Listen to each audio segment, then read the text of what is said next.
Sup guys? In this episode of Medium Armor Carrier Boss Slop, let's see what heavy cruisers we have left. First, I sorted my dock by SSR heavy cruisers and noticed that I'm actually starting to run out and it's only the 4th boss. I chose Anchorage as the tank, Sanfran in the rear for her damage mode, and then I decided to give Wichita meta a go. She's one of the true glass cannons in the game, dealing good damage even by today's standards, but not only is she already squishy to begin with, her skills also actively drain her HP on top of that. It's nice that I already have her at 125 and I'm hoping that Anchorage will be able to keep her alive long enough for her to pull her own weight. In the main fleet, I went with Kazan for her slow, and since Kazan's damage is a little lower than most of the battleships I've been using, I decided to bring out Warspite to carry the damage. I put Flandre in the last slot, who is just a solid battleship. Even though Vichia ships usually perform best against light armor, Flandre's Barrage happens to deal more against medium. Equipment-wise, we're going very standard. AP guns for everyone, and the battleships just get the strongest guns that have a low enough cooldown to get off 4 salvos comfortably, which for Flandre and Kazan happened to be the 457. The fleet looked promising from the start, and after a few runs I decided to remove some anti-air guns because battleships do not concern themselves with concealment, and there is no risk of anyone dying to these pathetic planes anyway, and Kazan actually gained some reload and accuracy from losing HP.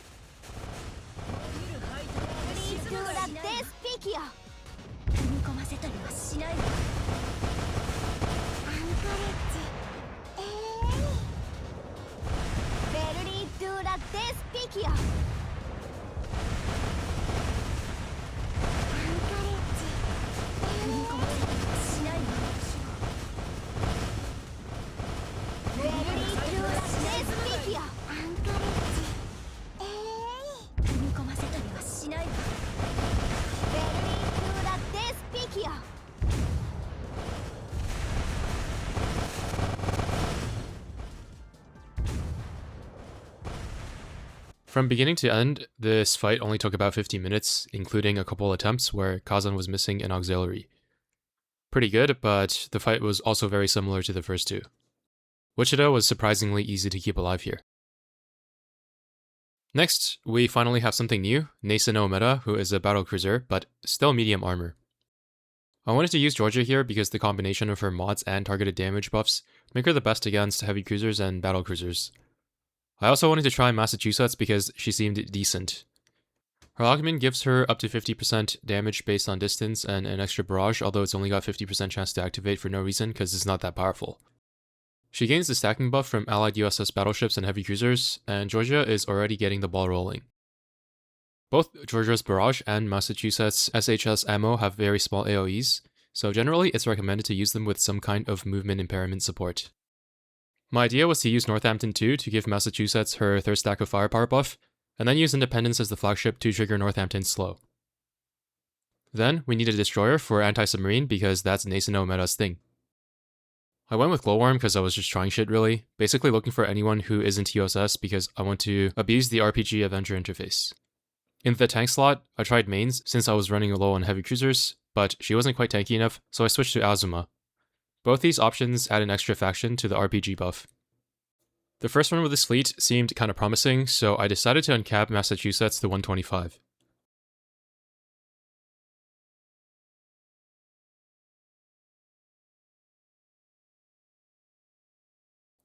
However, Glowworm wasn't surviving consistently, so I switched her out for Otto von Avensleben, who is quite tanky for a destroyer. After a few tries, I concluded that the damage just wasn't enough, so I gave up on the Northampton Independence combo and instead put New Jersey into the fleet. Now, I don't have a slow, but it might not be needed after all because Gneiseneau stops moving entirely in the latter half of the fight, so if the fleet just does enough damage, it can make up for missing in the first half. I switched Northampton out for Dmitry Donskoy since she doesn't slow anymore without a carrier in the main fleet, and Massachusetts already has 3 stacks of her firepower buff from the main fleet. I also switched the main tank to Kronstadt because I thought she'd do a bit more damage than Azuma against medium, although in the end I don't think it made any difference. Mostly because Azuma was 200 affection and Kronstadt was 100 affection, plus it reduced the number of faction by 1 for the RPG buff. Anyway, this configuration seemed promising, but it better be since I'm now using 2 URs. Massachusetts' damage is pretty lackluster, but I already uncapped her so it's too late to back out now. After a few more attempts, I noticed that Massachusetts' first salvo was going off when Gneiseneau was just starting to move. So I gave her a fire control radar, which seemed to have improved both the timing and consistency of her damage considerably. Even though the fire control radar was a loss in raw damage, since Gneiseneau doesn't have much evasion, and Massachusetts now strikes before Georgia applies Donskoi's AP debuff, the improved hit rate from striking when Gneiseneau isn't moving increased her damage dealt in practice.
Overall, the entire fight took about half an hour, and Georgia had an impressive showing to keep up with New Jersey in terms of personal damage, as this is exactly the type of enemy that Georgia feasts on. Okay, the last boss for this episode is Scharnhorst meta. You'll never believe what I cooked up for this. Maybe I should ask you guys to leave your predictions on what unexpected ships might show up in the episodes after this one. I forgot if this fight also had submarines, and her skills didn't mention submarines. Wait, scratch that. Since I read her skills and somehow completely overlooked her second skill, which says that she summons submarines, I started out by trying the Independence Northampton 2 combo again with basically 0 anti-sub and immediately got blasted by the submarines. Anyway, I've been spamming battleships like crazy, so I figured now is as good a time as any to finally use some carriers since there are no planes in this fight. So as long as I can take out the submarines, carriers should be able to output a lot of damage. The carriers that I decided to try were Centaur and Albion. They're technically light carriers, but when you look at their loadout, they're honestly pretty much just carriers with much higher reload. As a matter of fact, their reload is enough to easily launch 4 airstrikes with double LA9 in their fighter slots, making their total damage output very close to UR level. Essex can also get off 4 airstrikes, although not with double LA9, but her damage is better than Independence and is also able to activate Northampton slow. Since I'm using carriers, it's a no-brainer to try to find a Vanguard who has air raid assistance for the cheapest way to significantly boost fleet damage. So I gave Haman 2 a try since she can take care of the submarines as well. I tried using some random heavy cruiser tanks, but Haman alone proved to be insufficient for anti-submarine, so I went with Yukikaze as the tank for some extra innate anti-submarine warfare. Somehow, Yukikaze seemed to not be able to survive consistently even though she should be tanky as hell, but the main fleet damage looks promising. I think with this fleet, if I retried enough times, eventually there will be a run where everything lines up and the Vanguard survives until the end while the main fleet pulls enough damage, but I decided to keep iterating on the fleet instead. Anyway, I tried some other stuff that wasn't really worth mentioning.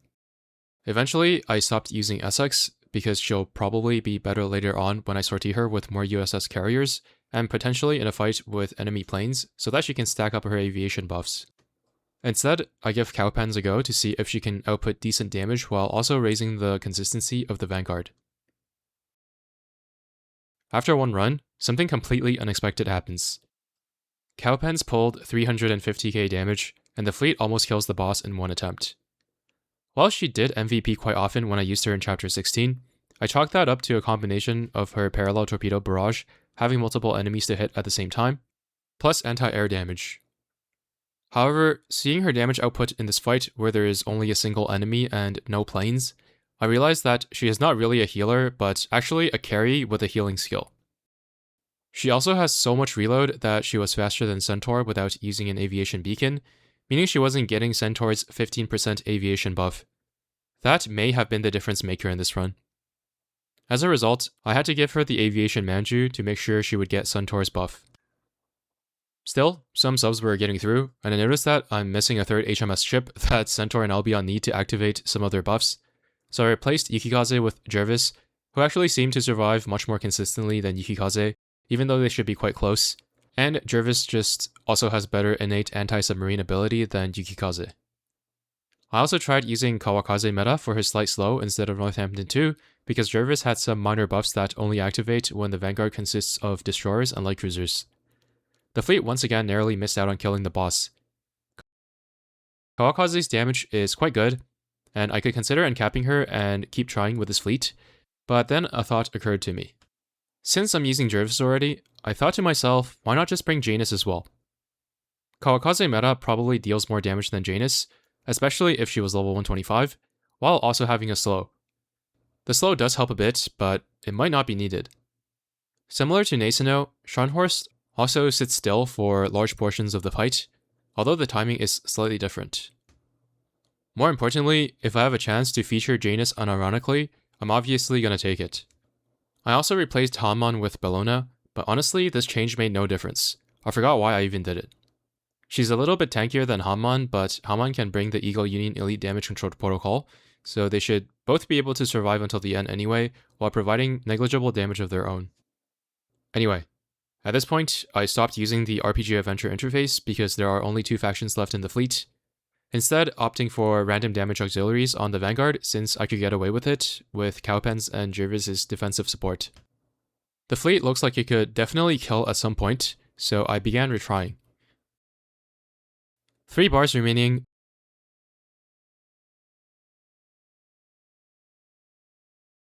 2 bars remaining. 1 bar remaining.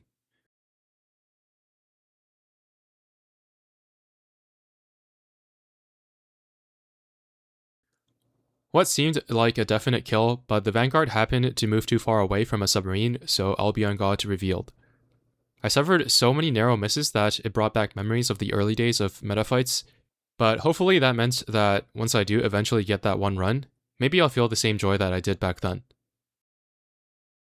Up until this point, I had been relying on the Hedgehog and the base depth charges of the destroyers to take care of the submarines, but it was clearly costing me a lot of runs by letting a single sub pass by in a large percentage of runs. I knew that if I had just added an anti-submarine plane on one of the light carriers, which have no issues with submarines being out of range, the leakage would be patched, but I didn't want to lose 118 aviation for it. In the end, I make the swap on Centaur, who was dealing the least personal damage, and then no subs were getting through anymore. In fact, even though Hedgehog is by far the hardest hitting piece of anti-submarine gear, its hit rate suffered if the ship carrying it moved too far away from a submarine, and the base depth charges from the destroyers dealt enough damage to kill the submarines, so I ended up just removing the Hedgehog altogether and putting J-Crown and Oxytarps on both Jervis and Janus. Now, it was just a matter of time before enough airstrikes land, and eventually, finally get the kill.